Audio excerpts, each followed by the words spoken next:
Olá, oitavo ano, tudo bem com vocês? Na aula de hoje nós vamos dar continuidade a conjunto dos números. Hoje nós vamos falar sobre os números irracionais, certo? O que são os números irracionais? São números decimais infinitos e não periódicos. Para nós falarmos sobre o conjunto dos números irracionais, eu preciso lembrar a vocês que conjunto dos números irracionais não tem nada a ver com o conjunto dos números racionais, certo?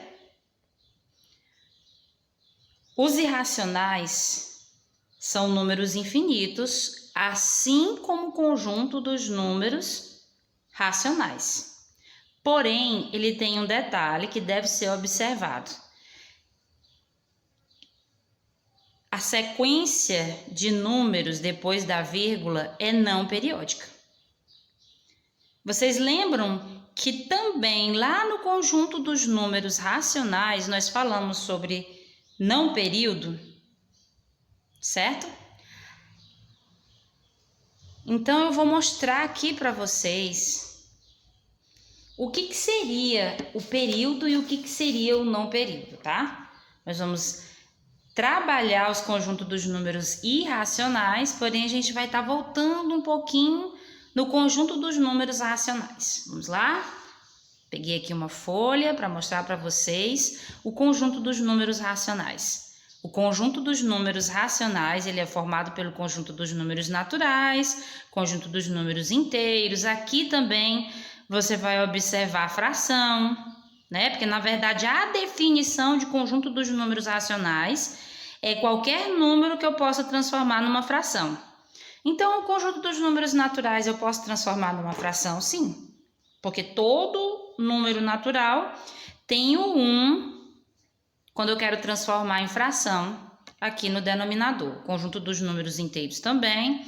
Aí aqui entre as frações também você vai observar que os números decimais eu também posso transformar em fração.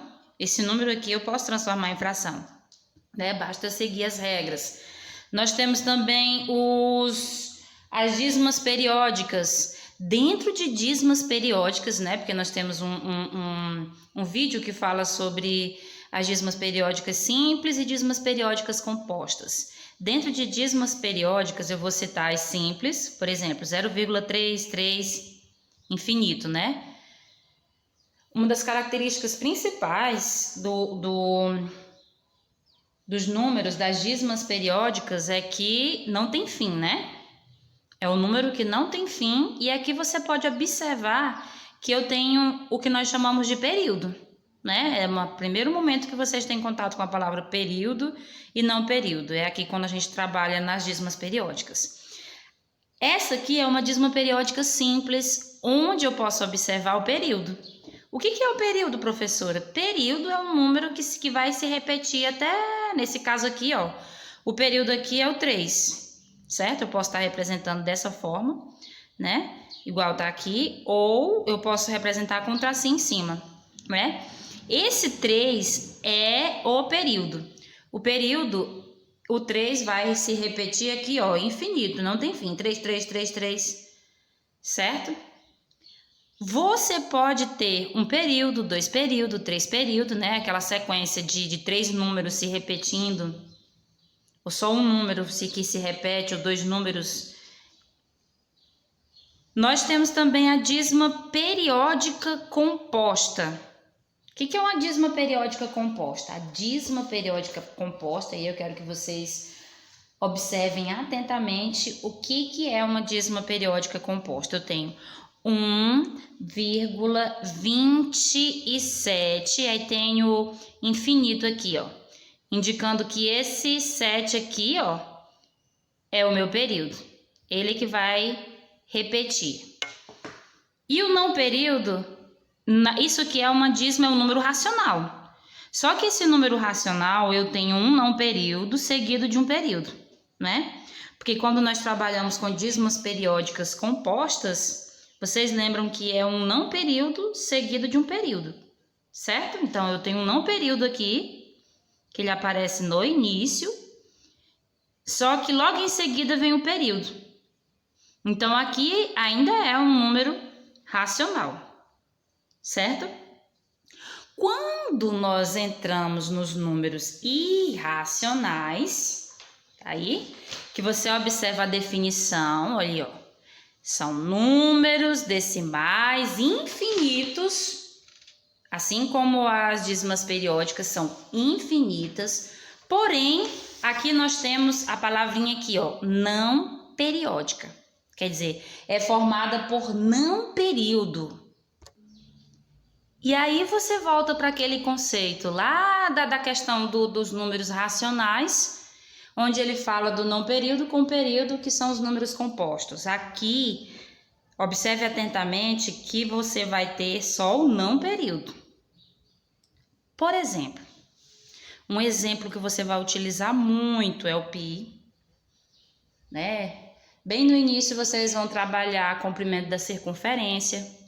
Observe que o pi vale 3,14, 15, 92, 65, ó. Observe que esse número aqui, ele é infinito, porém depois da vírgula você não consegue observar uma sequência, um período que se repete. Você observa uma sequência depois da vírgula de não períodos, ou seja, números que não se repetem. Certo? Porque o período é um número que vem depois da vírgula que vai se repetir. Pode ser só um número, só um algarismo ou só dois algarismos. Assim como o não período. Observe atentamente aqui, ó. Raiz de 2. 1,4142135. Não houve uma sequência de um número de 2, de 3 algarismos, ou até mesmo de 1 se repetindo. Você observa atentamente que aqui é infinito, não tem fim. E depois da vírgula você não viu nenhum período, você viu só não período. Aqui a raiz de 5, 2,23, 60, 67, 9, é infinito. Aqui não tem uma sequência de números formando um período. Você observa que é um número infinito e que depois da vírgula você só observa um não período, números que não vão se repetir mais, certo? Então, números irracionais. Para nós aperfeiçoarmos mais um pouco, eu trouxe aqui uma atividade, vamos lá. Aqui eu tenho uma atividade. Observe atentamente aqui essa atividade. Um exemplo de um número irracional é essa alternativa aqui, é para você marcar qual é o número irracional. Letra A, 3,12, e aqui você observa infinito, tá vendo? Aqui você pode observar que eu tenho 12. Tá vendo aqui o 12? E aqui você tem, ó, o 12. O 12 é um período. 12, 12, 12. Esse número aqui, ele é um número racional, certo? Ele é uma dízima periódica simples formada por dois algarismos. Letra B. 3, aqui ó, 501, olha só o período aqui ó, novamente eu observo o período. Esse período tem 3 algarismos, certo? Então aqui é o que? É um número racional. Letra C, 3,321, aqui eu tenho um período. E esse período, ele aqui é formado por 3 algarismos, então aqui é um número racional. E na letra D? 3,290, 291, 292, 293. Você observou que depois da vírgula eu tenho um não período, um número que não se repete. Então a alternativa correta de exemplo de um número irracional é esse aqui, ok? Nós vamos dar continuidade falando agora sobre o conjunto dos números reais. Nós vamos falar agora sobre os números. Nós vamos falar sobre os números reais. Os números reais é representado pela letra R, certo? É o conjunto formado pelos números racionais e irracionais. Certo? Porque quando nós vamos representar o que é um conjunto dos números racionais, o que é o conjunto dos números irracionais, nós temos aqui, ó, nós temos o conjunto dos números que começa pelos naturais, aí ele vai aumentando aqui mais um pouquinho, que é os inteiros, depois ele vai aumentando mais um pouquinho aqui, que é o conjunto dos números racionais, ok? E aí você tem um conjunto que é separado desse conjunto aqui, ó. Você tem um conjunto que ele vem separado desse conjunto, que é o que nós chamamos de conjunto dos números irracionais.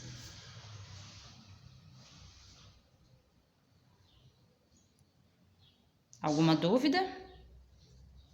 Aqui nós temos separado desse conjunto os irracionais.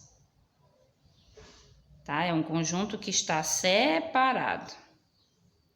Então, conjunto dos números reais é a união. Você vai colocar o que é conjunto dos números reais? Conjunto dos números reais é a união do conjunto dos números racionais com os irracionais, certo? O conjunto dos números reais, ele é um conjunto maior, que ele serve, ele é utilizado para efetuar qualquer tipo de adição, de subtração, de multiplicação, de divisão com números reais, né? Lembrando que quando eu vou dividir um número, não dá para eu dividir um número por zero, certo? Sempre que nós falamos de divisão, quando você trabalha com divisão, se você colocar para dividir, dá para dividir por qualquer número menos o zero. Isso é uma observação que vocês têm que fazer. E também, dentro do conjunto dos números reais, você pode calcular qualquer raiz quadrada, certo? Uma observação que você tem que anotar no seu caderno é que dentro do conjunto dos números reais não existe raiz quadrada de número negativo, certo? Eu vou anotar aqui, ó, como uma observação. Você, dentro do conjunto dos números reais, você encontra qualquer raiz quadrada menos a de número negativo. Por exemplo, raiz de menos 16, ela não existe dentro do conjunto dos números reais. Não é possível você encontrar uma raiz de um número negativo. Você vai dizer que ela não pertence ao conjunto dos números reais, ok? Então, nós ficamos por aqui. Eu espero ter ajudado. Até a nossa próxima videoaula.